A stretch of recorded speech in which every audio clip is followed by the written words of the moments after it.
Welcome to the Ancestral Findings Podcast, number 47. Military records can be excellent sources for breaking down genealogy brick walls. In this episode, I'll show you how to find and use military records to solve genealogy mysteries.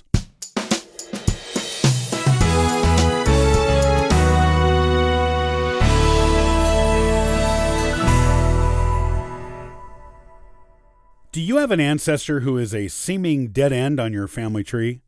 Most genealogists have at least one of these, and usually more than one. They can be frustrating because the record trail seems to run dry with them, making it impossible to get around them to the generations behind them. These are your brick wall ancestors.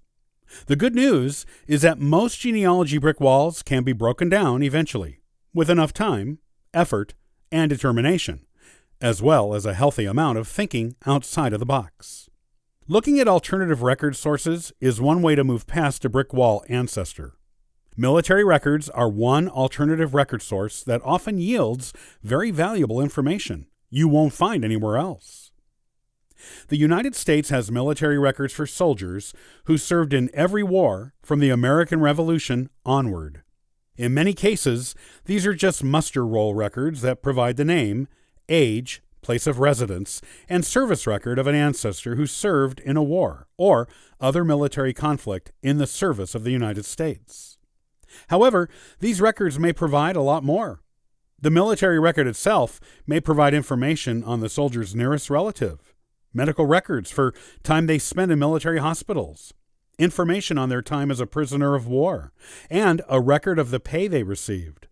Whether they were owed pay when they were discharged is also noted, as well as the names of their commanding officers, whether they changed regiments during their service, and whether they deserted or were ever absent without leave.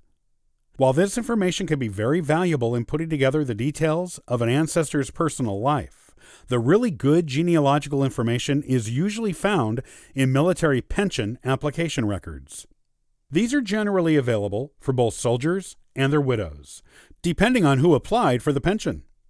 These applications can contain a wealth of valuable genealogical information you will want to discover. In order to get the pension, soldiers and/or their widows had to prove a lot of things. The military service had to be proven, and if the soldier lost his discharge papers or was never given them, which happened more often than you might imagine, then affidavits from people who knew of the service, such as family members or people who served with the soldier, had to be obtained. For widows, proof of their marriage to the soldier had to be provided, either in the form of a marriage record, a statement from the minister who married them, or several statements from people who could attest to the validity and approximate date of the marriage. The widow's maiden name is often included in this information. The soldiers, or their widows, also had to provide a letter written or dictated by them that explained why they needed the pension. These letters often included the death date of the soldier, the names and ages of family members the applicant is supporting, and any disabilities suffered by the applicant that makes them unable to work, and thus makes the pension necessary. The names and ages of children who may have been previously unknown, and even elderly parents who were mysteries to the researcher can be discovered in these records. The next time you're researching your brick wall ancestor, looking for any new information, try looking at military records at ancestralfindings.com. Look through them and see what genealogical mysteries they can help you solve at last.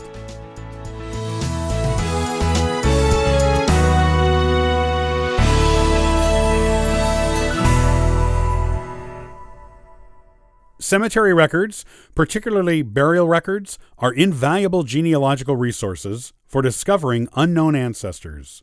In the next AncestralFindings.com podcast, I'll show you how to find and use them.